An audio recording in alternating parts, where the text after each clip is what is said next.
Hello everyone, I'm Overhaul and this is my lovely assistant Crystal. Hi. And today we are reviewing Rwby Volume 6, Chapter 12, titled Seeing Rat. Or is it Red Alert? I don't know, I think it's something on that lines. Just don't say the name of the chapter unless if you are 100% sure of the chapter's name. Correct, Crystal. And why don't you ever let me have my fun? What do you mean? There clearly should be a Blake and Yang picture because that literally has the scene that I'm pretty sure has the two make out when we cut out from them, but instead we have the damaged eye of Adam instead of Blake and Yang possibly starting to make out picture. Well, to be fair, you would most likely start masturbating on the spot if you saw that. Damn you, why are you so right? Why can't you be like those feminist women who speak only the stupidest things? Aren't those women the type who would call you sexist pig? Seriously? We're still going that part? I'm definitely not sexist considering the fact that I have a problem with people hating on the ship. And the only problem I can find with the Bumblebee ship is the fact that apparently people want it to be cancelled. Like seriously, I'm pretty sure there's like a petition somewhere on internet or somewhere, I don't exactly know. But where people are voting if they should send a message to make the Bumblebee ship uncanon. What the heck is up with that? Can we get this into the end of this video and first review? Fine. Alright, so we start this chapter off with the fight between Marie Caldovan or Caldovan, I don't know, it doesn't really matter, and our team. It's it's like all the rest fights, it's pretty decent and it does make sense. It follows the pacing and has pretty good action. I am wondering though, why do they have problems with the Grim fights, but against this robot they don't seem to have that much of a problem animating it. How people don't really bring it up that much, it's just people bring up the whole story behind it, not really the fight itself.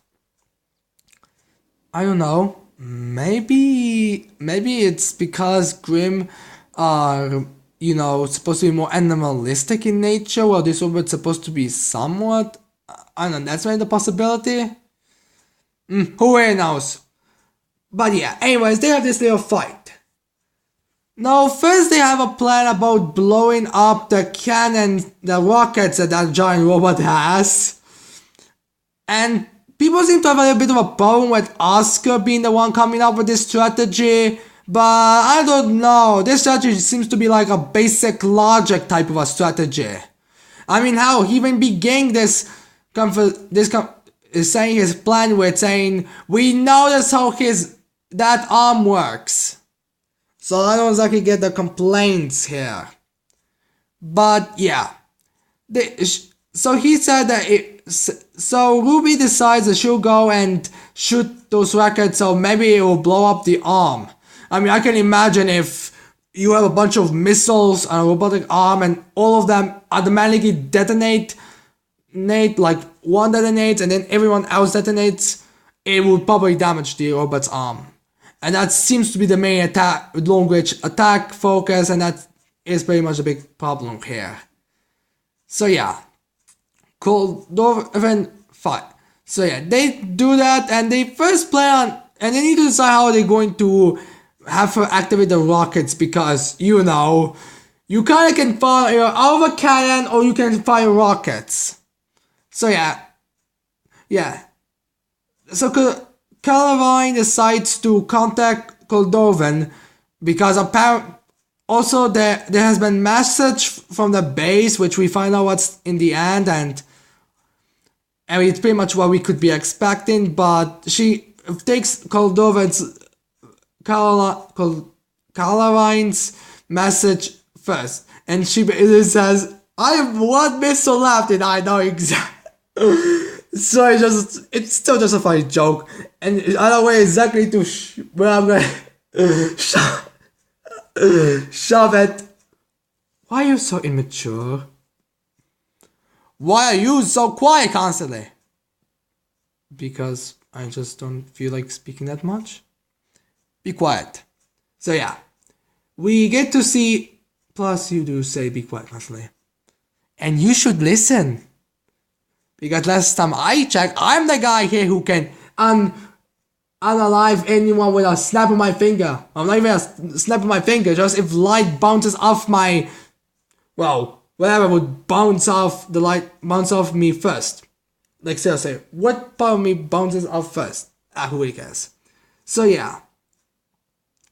Coraline, so yeah. They go there, but Coraline is smart enough to know that see Rwby and saying, "Oh, I see what you're planning," and she puts the rockets to safety so the plan doesn't happen, which is good. I mean, really think about this. How many times does it happen that the exact thing that could have the heroes in victory always which happens, and the villain should be aware of that and make sure that it doesn't happen, and he does have a time to, but they don't do that, which is good. That's true. So yeah. So she knows that, as you can imagine, counterfire, and she shoots the her cannon, and it gets the rocket. In which they are able to be barely saved, but Coraline's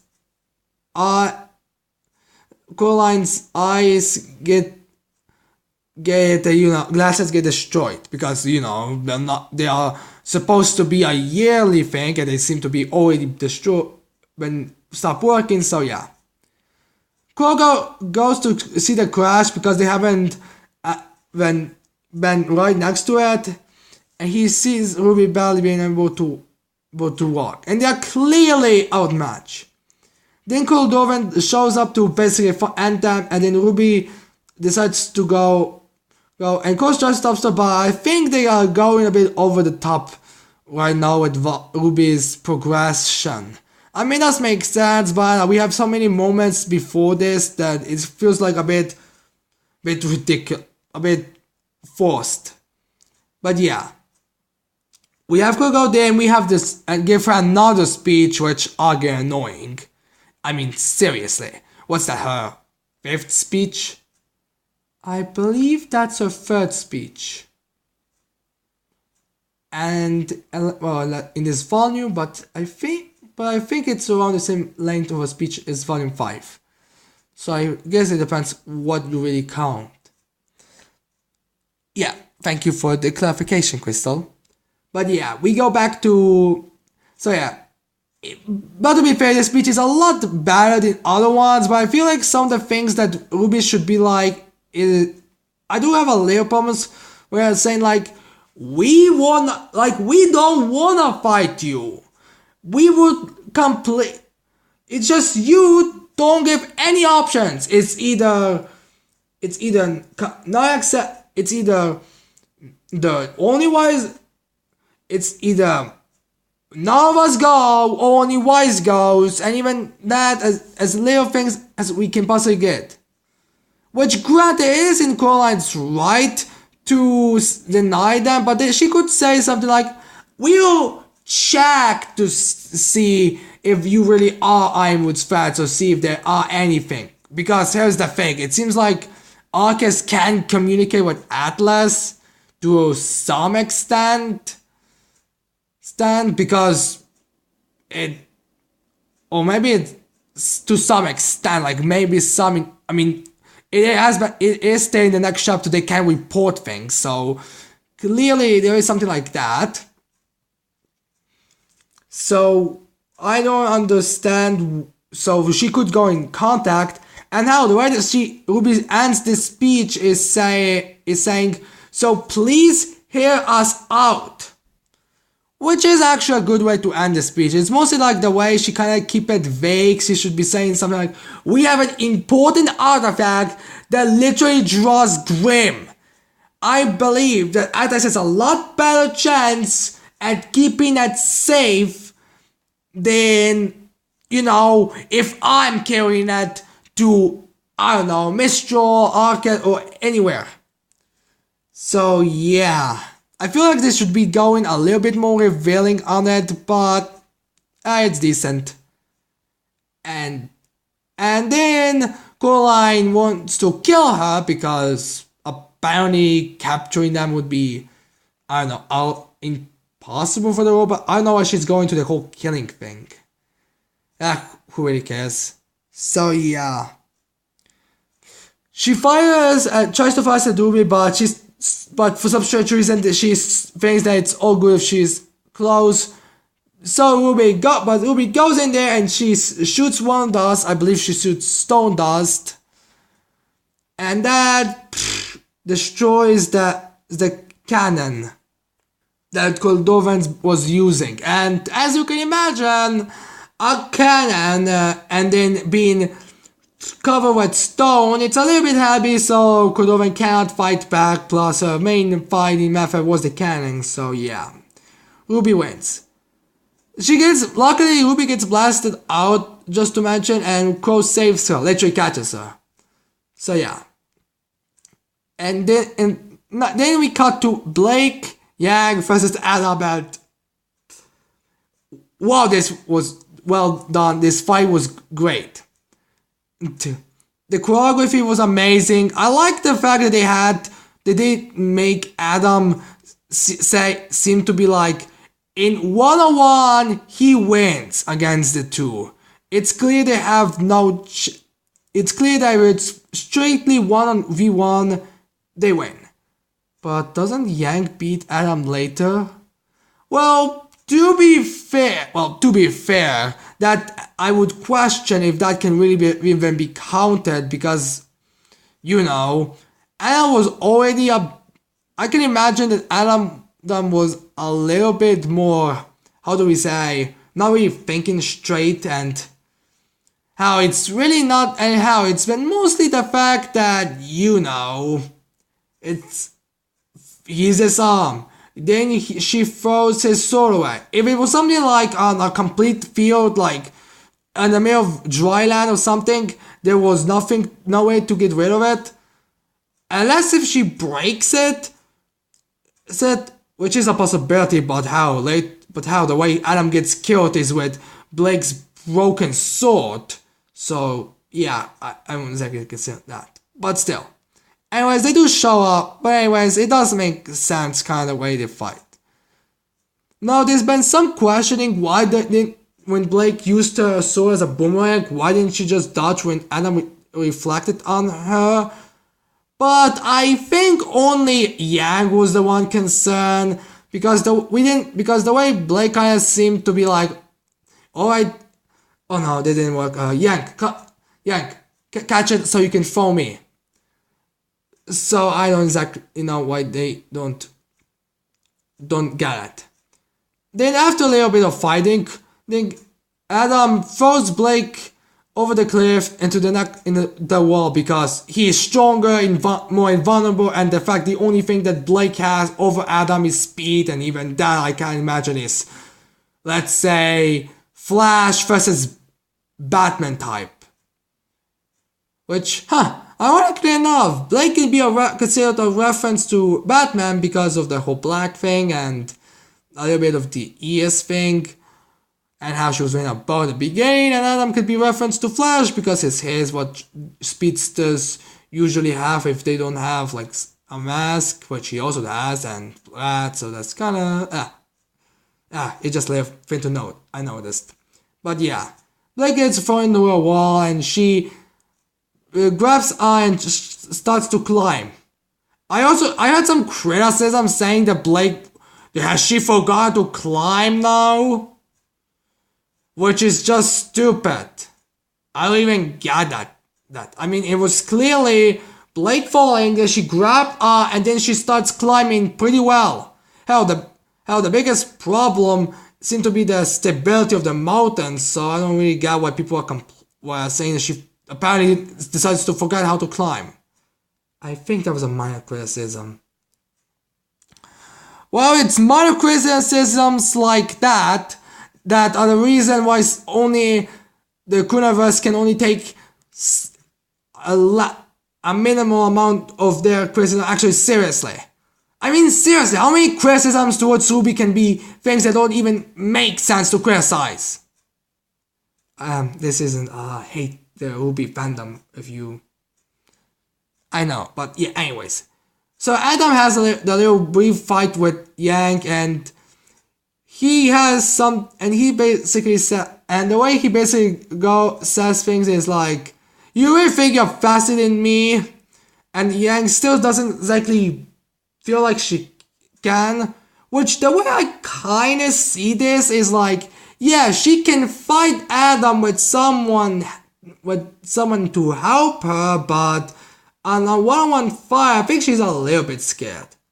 I don't know, really, but maybe it's going to be more addressed later. Maybe Blake will ask Yang, how was living with Adam, with being scared of Adam? What made you change? Maybe it's gonna be something like that. But yeah. Yeah, Adam then goes and fights and he says, what does Blake even see in you? Which is, alright, I think this strongly implies that Blake and Yang are going to be a couple in the next volume, which I just love. But yeah. Then he makes basically the final blow, but Yang's able to catch her with her robot arm.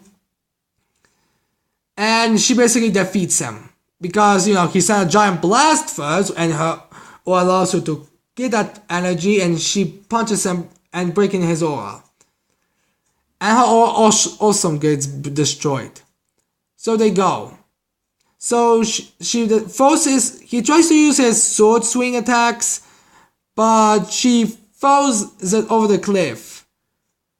And now he goes after it because I feel like Adam's semblance is a little bit more on the whole weapon needed to be activated type of thing. What do you mean? Well, there are some semblances that use weapons to enhance their abilities, like make it quicker, make it stronger, something like that. Like Wise is the perfect example, but I can imagine that Adam's semblance is a little bit more of a sword type of a like maybe every weapon he uses, he can slice back. I feel like they maybe want to I feel like that would be more confirmed if Blake was like, if in the previous chapters he was like, Adam's semblance, the damage can be sent to him and he can use it to attack. Although he can only use a weapon to fire it back because it needs to be some kind of an energy wave and fists aren't exactly gonna work. Plus, it's not like swordsmen plus I can also imagine the reason why he wants to go get a sword or something like that is because, I don't know, something about swordsmen doesn't really strike me as they can really fight without, a sword. I'm just saying, we don't see a lot of swordsmen in anime that when they don't have a sword, they can really hold their own against their opponents. And even when they do, it's usually just and even when they do, they make it seem that, yeah, if it was any other character that I was disarmed, I would lose. So yeah, it makes kind of sense. But when he goes to try to grab it, Blake punches him right in the jaw, and he's sent back. And they're staring themselves down. Then both of them notice Blake's broken katana, and they grab it. Try to grab it. Blake's faster, and she grabs it first, and then she stabs Adam. And then Yang also goes and grabs the other part of the sword, and she stabs Adam as well. Now there have been a little bit problems with Blake and Yang killing someone. someone. Well, yeah, it's heroes killing villains. That's not good. Yeah, well, guess what? The Rwby universe or the heroes from Rwby didn't really establish ever any problem killing people. What do you mean? Well, for example, Batman's whole no killing thing has been established to a point that if it's ever changed, it's being considered to be hated. That and how some people some people consider it that to a point that whenever Batman does kill people, the writer needs to make it very clear that was done that Batman had a struggle with that whole thing. Like maybe it was an accident, maybe he didn't want it, like he was ashamed of it or something. But the characters in Rwby haven't really established any real reason not to, feel anything, why not to kill them. I mean, how the way Romans speak in Volume 5 in chapter 11, he said, I believe his exact words were, "Do you think a little bow would change who you are, what you've done?" Which does kind of imply she was killing people.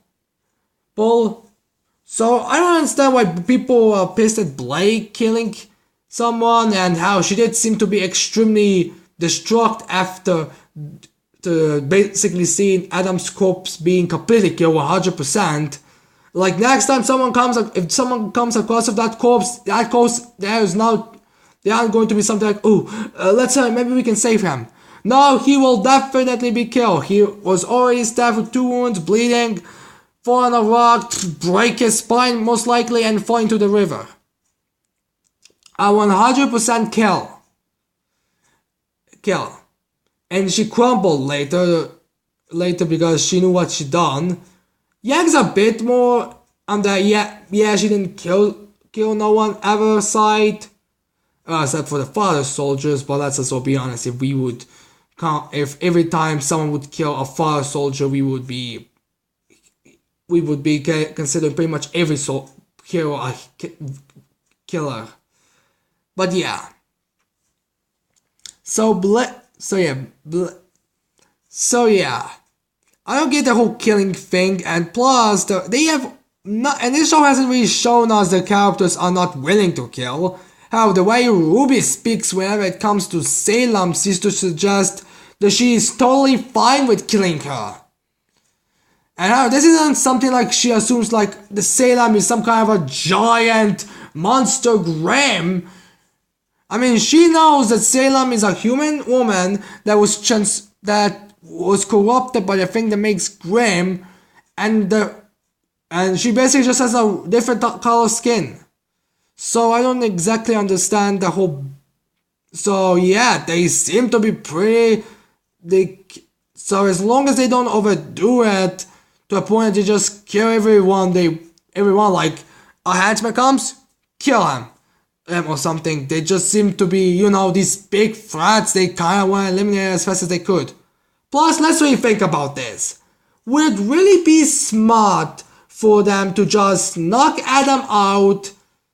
And then, what? Like, I guess they could tie him up, but those two are already flipping tired, and if he wakes up and gets himself out of that, and he then, all that, and how, if he escapes, he'll be a big problem later, and how, who knows? I mean, he was able to find out where they are, and track them down, so I don't know, so it makes kind of a sense, like, maybe it should be done more, and maybe it's because it should have been built up more, how people have been even thinking that he would die in the end of the volume, so I don't get the biggest problem. Maybe it's most likely the way it came out. It's most likely that. Yeah, sure. Now now after Adam dies, we get the scene where Blake and Yank basically make it so they are girlfriends, which is beautiful. Don't people hate it to the point that they wanna stop in the show? Well, Yeah, but here's the thing. Those people, the way they wrote it was like, we need to stop Bumblebee ship because to fix Rwby. So I'm not gonna be taking people that think. So let's not take people who think that not having one ship happening will automatically fix all of the problems, and some problems that are not real big problems and how it can barely even be considered any problems, like Jean's plan, which would work if Adam didn't show up, and how the only big problem with his stealing the plane plan was that maybe they should have had a bit of a better communication way, like using Crow's ability to fly to send a message or something to go tell them when they can. Seriously, there's only one problem, and the reason why the plan failed was because of was something they could not have predicted on, so I don't even get some of those. So yeah, let's not pretend like they're haters on Rwby, or people that people, or not all of the people. Most likely some just don't understand how it turned out. But yeah, anyway, yes, the final scene. Now in the end, we got back to the team and Cordovan, and she tries to lift the arm to kill them, but it's kind of hard. So she says, "I will send all of the soldiers." But unfortunately, we find out that the base is under attack. Because a bunch of Grimm came. Which, if I'm totally honest, she should have probably predicted that, and we all kind of thought that could happen. So yeah, that ends the chapter. It's a short chapter, and it's more than double my review. But yeah, it's nice to see it. Overall, some of the criticisms are stupid, and the whole hero killing things is something that this show doesn't really address, that they don't do that. But yeah, it was a pretty decent chapter. I mean, it's not. It definitely feels like they could end it right here, but they had to add the Grimm in and all that, and they didn't end it the best way. But yeah, it's a good chapter.